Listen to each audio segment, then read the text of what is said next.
هنوز یادم هست 4 سالم بود که با نوازش سیمرغ به خواب میرفتم، به بانک شیعه رخش ز خواب میجستم. چه مایه شوق به دیدار موی زالم بود. به خواب و بیداری لب از حکایت رستم فرو نمیبستم. تنم ز نعره دیو سپید میلرزید، چه آفرین که به گرد آفرید میخواندم. شرنگ قصه سهراب را به یاری اشک ز تنگنای گلوی فشرده میراندم. دلم برای فریدون و کابه پر میزد. حکایت ضحاک همیشه مایه بیزاری و ملالم بود.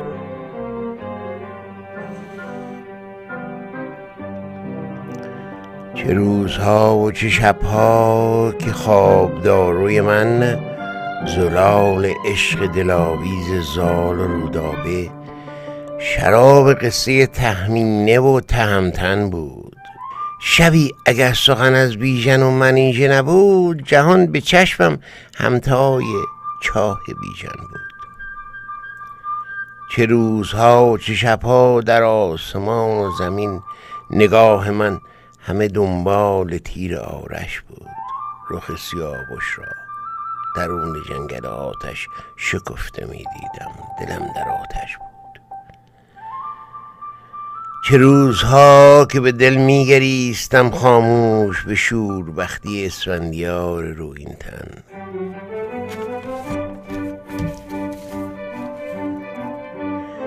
چه روزها که به جان می گداختم از خشم به سست عهدی افراسیاب سنگین دل، به نابکاری گرسیوز و فریب شغاد، به آنچه رفت از این حس بد نهاد به باد.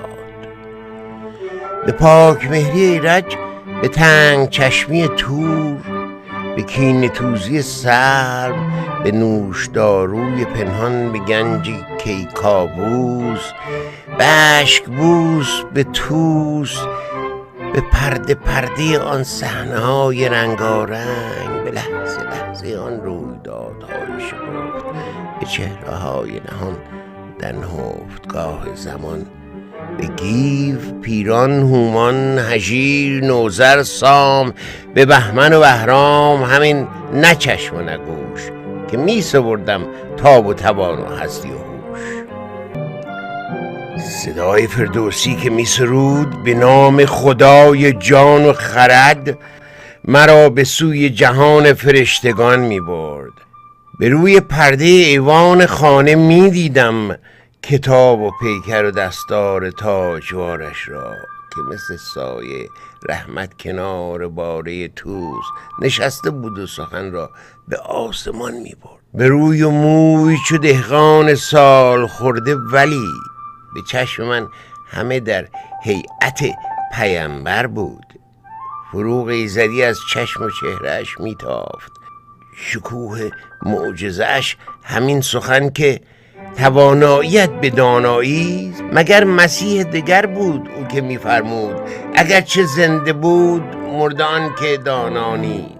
چه سالها که به تلخی سپرد و سختی برد، نه دل به کام و نه ایام و زهر غم در جام، نشست و خواند و سرود و پای فشرد، مگر امان دهدش دست مرگ تا فرجام. هنوز می‌بینم بزرگوار ادب را که در تمامی عمر نگاه و راهش همواره سوی داور بود. عقاب شعرش بالای 7 اختر بود. هنر به چشمش از زنده طرز گوهر بود. مذاب روحش بر برگ‌های دفتر بود.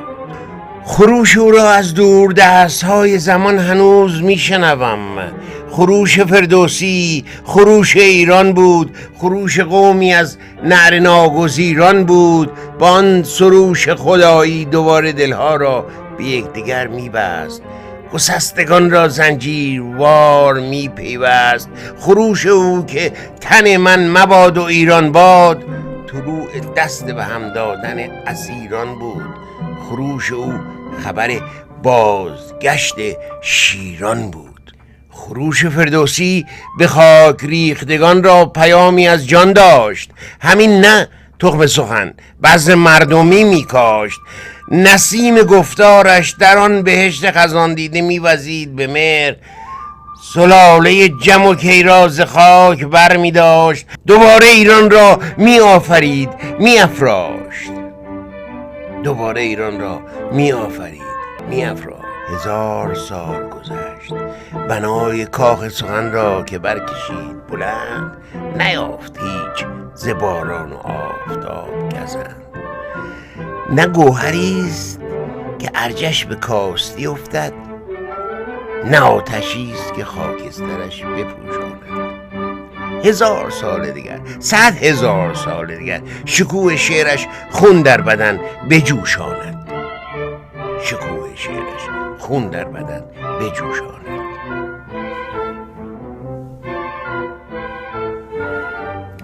بزرگ